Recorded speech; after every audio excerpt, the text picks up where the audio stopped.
আমার খবর। বিয়েতে রাজি না হওয়ায় প্রেমিকার মুখে অ্যাসিড ছুঁড়ে মারল প্রেমিক। অ্যাসিডে পুড়ে গেল দশম শ্রেণীর ছাত্রের মুখের 70%। অভিযুক্তকে গ্রেফতার করেছে পুলিশ। ঘটনাটি ঘটেছে বীরভূমের নলহাটিতে। আর এই নিয়েই প্রশ্ন উঠতে শুরু করে দিয়েছে। বারবার অ্যাসিড হামলার ঘটনা কেন ঘটছে নলহাটিতে? পাইকর ধানগড়া গ্রামের ছাত্রীটির সঙ্গে নলহাটির এক নাবালক ছাত্রের পরিচয় হয় ফেসবুক সূত্রে। ছাত্রটি গ্রামের বিদ্যালয়ের দশম শ্রেণীর ছাত্রী। ঈদের ছুটিতে নাবালক শ্রমিকটি বাড়ি ফেরে। শুক্রবার দুজনের দেখা হয়। শনিবার দুপুরে দুজনে দেখা করার কথা ছিল। নলহাটির শেষ সীমানা এবং পাইকর থানার শেষ সীমানায় দুজনের বাড়ি। তাই বান্ধবীর বাড়ি যাবার নাম করে পাইকরের নিজের গ্রাম থেকে ছাত্রটি বের হয়। প্রায় 2 কিলোমিটার সাইকেল চালিয়ে এসে আমাইপুরে তাদের দেখা হয়। আক্রান্ত ছাত্রীটি জানায়, দেখা হতেই আমার হাত ধরে মাঠের ধারে আমাকে নিয়ে যায় ছেলেটি। আর ওই দিনই বিয়ে করার প্রস্তাব দেয় সে। আমি তাতে রাজি হইনি। বলেছিলাম ঈদ যাক, ছুটির পরে দুই বাড়িতে জানাবো। যদি দুইজনের বাড়ি রাজি থাকে তাহলে আমরা বিয়ে করব।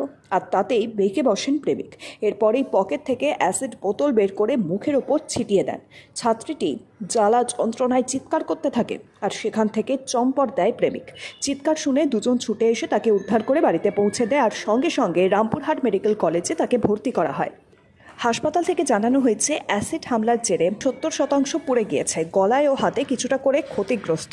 এরপরই ঘটনার খবর দেওয়া হয় পুলিশকে। পুলিশ ওই প্রেমিককে গ্রেফতার করে। এরপর আদালতে তোলা হলে প্রেমিকের বয়স অল্প থাকায় তাকে হোমে রাখার সিদ্ধান্ত নিয়েছেন। আর এই ঘটনায় নাবালক যুবককে 10 দিনের জন্য হোমে পাঠানো হয়।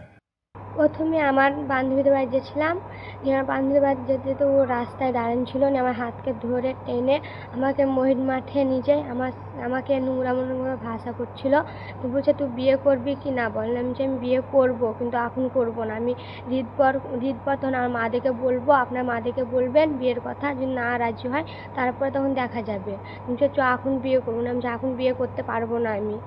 তারপরে ও আমার মোবাইল নিলে, সাইকেল নিলে, আমি ওকে বলছি আমার মোবাইল দেন করতে করতে আমার মুখে অ্যাসিড মেরে ও ছুটে পালালো। কে? আমি যাকে ভালোবাসি। ও কি নাম? আবুল শেখ।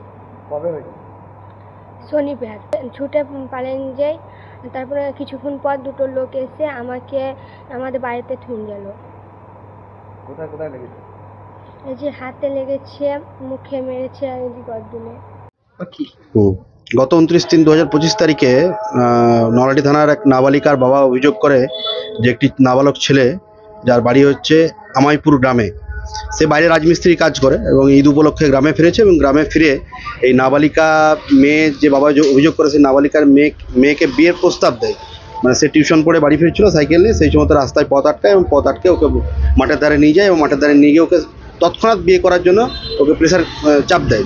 এবং সে বিয়ে করতে অস্বীকার করে এবং বিয়ে করতে অস্বীকার করার কারণে পকেট থেকে একটি কাঁচের বোতল বার করে ওর মুখে অ্যাসিড মারে।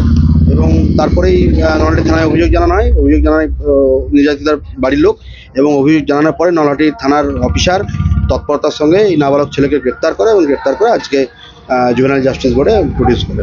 তাকে মাননীয় জুভেনাইল জাস্টিস বোর্ডের প্রিন্সিপাল ম্যাজিস্ট্রেট তাকে 10 তারিখ অবধি আনন্দ আশ্রম হোমে থাকার পরামর্শ দেন এবং 10 তারিখের পরে আবার তাকে আদালতে ফের। বাসন্তী দেবী গাঙ্গুলি ফাউন্ডেশনের বৃদ্ধাবাস সেবা করাটাই মূল উদ্দেশ্য আমাদের। তাই অশীতিপর বৃদ্ধাদের পরম যত্নে আগলে রাখছি আমরা। ঠিকানা Kalikapur colony, ward number 22, Bolpur. সাক্ষাৎ ও পরিদর্শনের সময় সকাল 10টা থেকে দুপুর 1টা পর্যন্ত।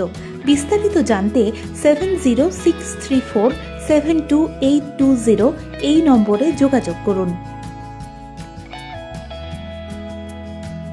দেখতে চোখ রাখুন আমাদের ফেসবুক ও ইউটিউব চ্যানেলে।